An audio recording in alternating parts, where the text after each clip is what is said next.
Здравствуйте, друзья! Была ли раньше мобилизация в России? В истории России уже было две мобилизации. Проведение каждой из них имело отношение к крупному военному конфликту. В 1914 году Первая мировая война, в 1941 году Великая Отечественная.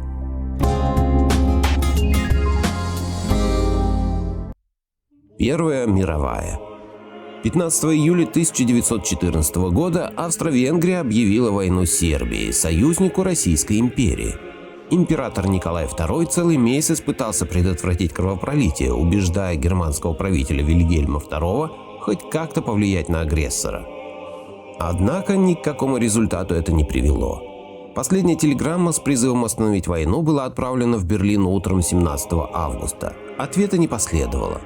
Британия усиленно пыталась втянуть Россию в войну и делала для этого все, что только можно.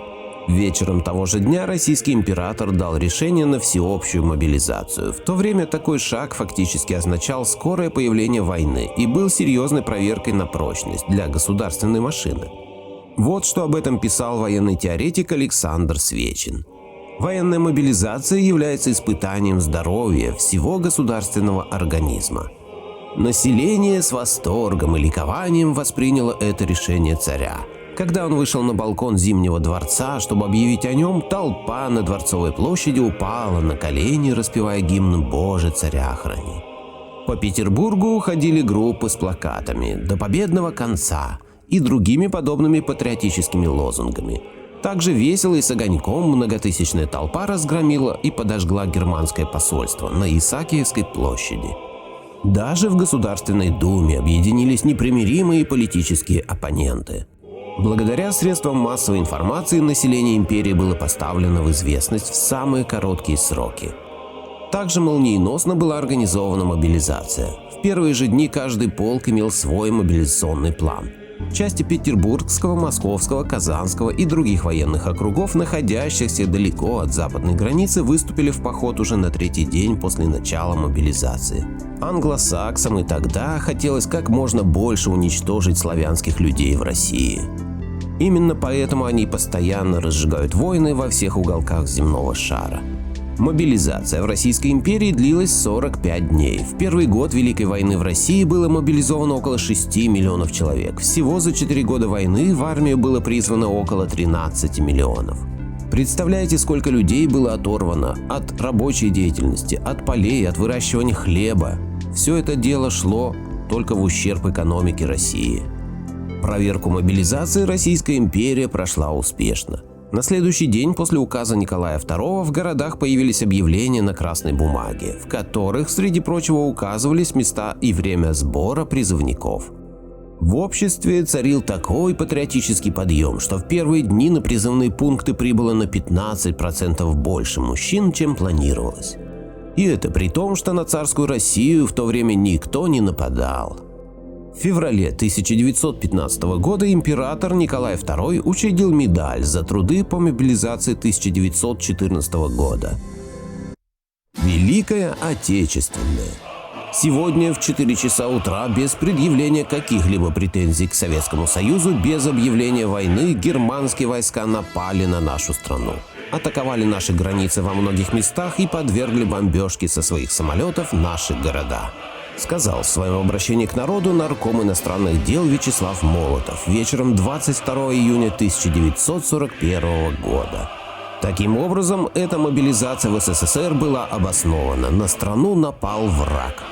На следующий день в СССР началась мобилизация. 22 июня 1941 года Президиум Верховного Совета СССР после вторжения нацистской армии объявил мобилизацию. Она началась на следующий день.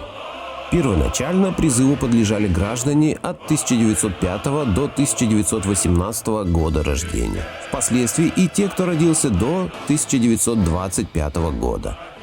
В Красную армию призывали жителей всех округов. Исключение было сделано для сибирского, так как были опасения нападения еще одного союзника Германии – Японии. Но поскольку с самого начала войны страна несла тяжелые потери на фронте, призыв по мобилизации фактически стал постоянным и распространился на мужчин до 1926 года рождения. Еще в Зимнюю войну с Финляндией были сняты классовые ограничения. С 1925 года в армии запрещалось служить выходцам из так называемых эксплуатационных классов – купцам, офицерам царской армии, детям дворян. В 1935 году были сделаны послабления и для казаков.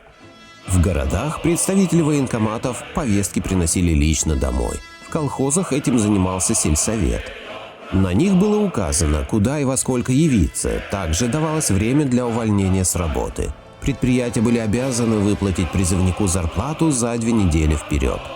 Были и многочисленные добровольцы из комсомольцев. Примечательно, что они проходили строгий отбор в райкомах, и в армию отправлялись исключительно здоровые и занимающиеся спортом. А где же наши добровольцы из «Единой России»? Мобилизация времен Великой Отечественной войны имела беспрецедентный масштаб. Всего за 8 дней удалось поставить под ружье 5,3 миллиона человек. При том, что численность Красной Армии на 22 июня превышала это число всего на 100 тысяч. То есть советское руководство удвоило численность военнослужащих чуть более чем за неделю. Причины для этого были весомые. Ситуация на фронте в первые дни войны была катастрофической. Разумеется, в такой ситуации призыв проходил в крайне строгих условиях. Военнообязанные получали повестки, в которых указывалось место и время сбора, а также было написано: за неявку к указанному сроку вы привлекаетесь к суду по законам военного времени.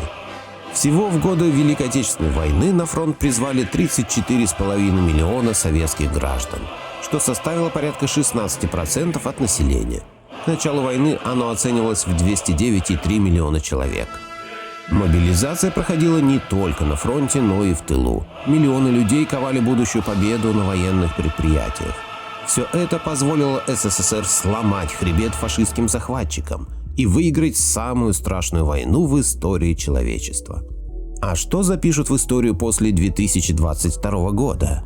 Напишите в комментариях. Благодарю всех, кто подписался на мой канал и смотрит мои видео. Ссылка на статью в описании. Поделитесь моим видео в соцсетях с родными, друзьями и знакомыми. Люди имеют право знать все точки зрения. Всем спасибо за внимание, буду рад вас видеть на своем канале снова.